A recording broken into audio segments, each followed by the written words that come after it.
tell me that I'm never. Halo semua, salam sejahtera Malaysia. Selamat datang ke channel Fels Lifestyle. Tonton Bapak yang amat dihormati, terima kasih karena terus setia dan bersama di dalam channel ini. Ada satu persoalan yang timbul, di mana ini adalah berkaitan dengan kerajaan dan juga gabungan di dalam kerajaan perpaduan, yaitu kerajaan PHBN hari ini. Adakah status Pakatan Harapan dan Barisan Nasional hari ini dalam keadaan yang baik? Adakah pemimpin-pemimpin daripada UMNO, Barisan Nasional, dan pemimpin daripada Pakatan Harapan sedang menjalankan hubungan yang baik? Mungkin ada yang sudah mendengar berkaitan dengan kenyataan Zahid dan juga Tokmat, bahkan Akmal Saleh pun ada menyentuh berkaitan dengan isu bergerak solo ataupun tidak. Nah, saudara-saudara, mungkinkah UMNO lebih baik bergerak solo ataupun mungkinkah lebih baik UMNO bersama-sama dengan PH untuk menghadapi pilihan raya umum ke-16? Berkaitan dengan ini, adakah UMNO mempunyai rancangan untuk menjatuhkan Anwar? Kita pun tak tahu. Satu perkongsian daripada Syahbudin bertarik 25 Ogos. Dominan UMNO bermakna mereka mahu rebut kerusi Perdana Menteri. Wow. Adakah UMNO sebenarnya mahu menjerat Anwar? Adakah mereka sebenarnya yang mahu memegang jawatan sebagai Perdana Menteri, sebagai pemimpin paling teratas di dalam kerajaan hari ini? Sedangkan kita tahu jumlah kerusi ahli parlimen UMNO ataupun BN memang tidak mudah untuk mereka menjadi kerajaan. Hasrat dan ingin kembali dominan menjadi topik paling hangat sepanjang berlangsungnya PAU, Perhimpunan Agung UMNO 2024 yang berakhir semalam. Sama ada di dalam atau di luar Dewan Mesyuarat, dominan adalah perkataan yang hampir tidak lekang diperkatakan. Kalaulah UMNO tidak menang PRK Nenggiri, baru-baru ini ungkapan dominan sudah pasti akan kekal tersembunyi di Gua Musang. Hanya kerana menang di Nenggiri, berdentam-dentu pemimpin UMNO mahu parti itu kembali dominan. Apa sebenarnya dominan yang ingin dihasrati oleh UMNO itu? Mampukah ia dicapai? Dalam hal berkaitan, Presiden UMNO Ahmad Zahid berkata, memberi amaran kepada ahli-ahli parti agar mengetepikan perbezaan dalam usaha memperkuatkan parti supaya ia kembali menjadi dominan pada PRU 16. Untuk jadi dominan semula, tak ada orang lain boleh bantu kita. Kita mesti bantu diri dengan memperkuatkan parti kita sendiri, katanya. Ketua Pemuda UMNO Akmal Saleh pula tidak mahu Parti Melayu itu selesa dengan situasi semasa, yaitu sekadar menjadi pelengkap kepada kerajaan perpaduan. Sebaliknya, beliau menegaskan UMNO perlu kembali menjadi dominan dalam landscape politik tanah air. Teman-teman, dalam perkongsian melalui Syahbudin, apakah Anwar tidak menyadari dominan UMNO itu boleh mengancam kedudukannya? Dalam hal ini, pandangan Johari Ganih ternampak lebih realistik, yaitu UMNO memerlukan 2 atau 3 PRU lagi untuk mampu kembali dominan. Itu pun jika UMNO benar-benar sedia untuk berubah. Teman-teman, apa komen Anda berkaitan dengan isu ini? Halo semua, salam sejahtera Malaysia. Tuan-tuan dan puan yang amat dihormati, selamat datang ke channel Fels Lifestyle.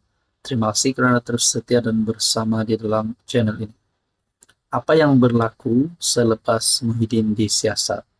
Apa yang berlaku selepas ucapan kontroversi Muhyiddin pada PRK Dun Nenggiri baru-baru ini pada bulan Ogos yang telah menimbulkan ramai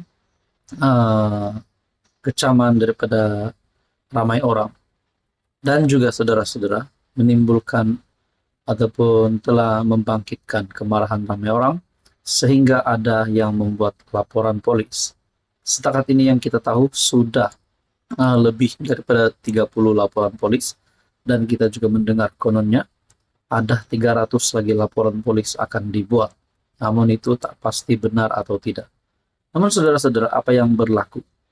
Ini adalah satu keputusan terkini untuk Muhyiddin, yang dimana bagi saya ini satu perkara yang mungkin akan menggemparkan PN, dan sudah pasti ini akan mengejutkan Muhyiddin Yassin sendiri.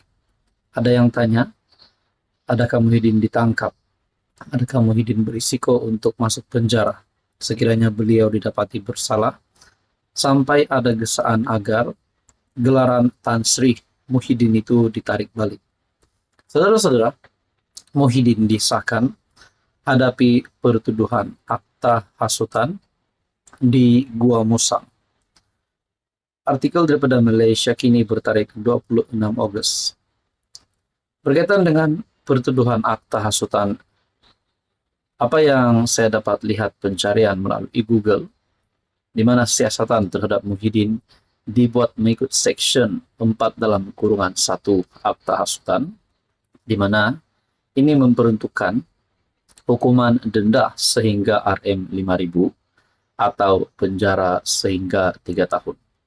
Saudara-saudara, kalau perkara ini benar, adakah Muhyiddin Yassin berisiko untuk didenda RM5.000 ataupun penjara sehingga 3 tahun ataupun kedua-duanya sekali? Perkara ini disahkan Ketua Penerangan Bersatu sendiri, Razali Idris, ketika dihubungi Malaysia Kini. Mahkamah Session Gua Musang esok, katanya ringkas. Sebelum ini bekas Perdana Menteri itu disiasat kerana dipercayai menyentuh isu berkaitan kaum, agama dan raja, yaitu 3R dalam kempen PRK Dun Nenggiri. Dalam ucapannya yang tular, Muhyiddin mengaitkan proses pelantikan Perdana Menteri selepas PRU15 dengan Sultan Pahang Al-Sultan Abdullah Riayatuddin Al-Mustafa Billah Shah, yang ketika itu menjadi yang di-Pertuan Agong. Kenyataan ahli Parlimen Pagoh itu dianggap mempertikai tugas dan kewibawaan soal Sultan. Ia mendorong banyak pihak membuat laporan polis kerana tidak berpuas hati dengan kenyataan tersebut. Satu daripada 30 laporan berkenaan dibuat oleh pihak Istana Pahang sendiri. Siasatan terhadap Muhyiddin dibuat mengikut Section 4 dalam kurungan 1 Akta Hasutan, Section 233 Akta Komunikasi dan Multimedia 1998, serta 504 Kanun Keseksaan. Saudara-saudara, adakah dengan ini Muhyiddin berisiko untuk masuk penjara, berisiko untuk hilang gelaran sebagai Tan Sri, berisiko untuk hilang jawatan sebagai Presiden Bersatu, dan juga sebagai pengerusi Perikatan Nasional? Penerapan disahkan Muhyiddin menghadapi pertuduhan akta hasutan di Gua Musang. Jadi, saudara-saudara, ini mungkin satu jawaban kepada Anda di luar sana yang bertanya, adakah Muhyiddin akan masuk penjara, akan ditangkap? Setakat ini, Muhyiddin Yassin, bekas Perdana Menteri itu, akan menghadapi pertuduhan akta hasutan. Tuan-tuan yang amat dihormati, apa komen Anda berkaitan dengan isu ini? Sekian saja, teruskan bersama di dalam channel ini.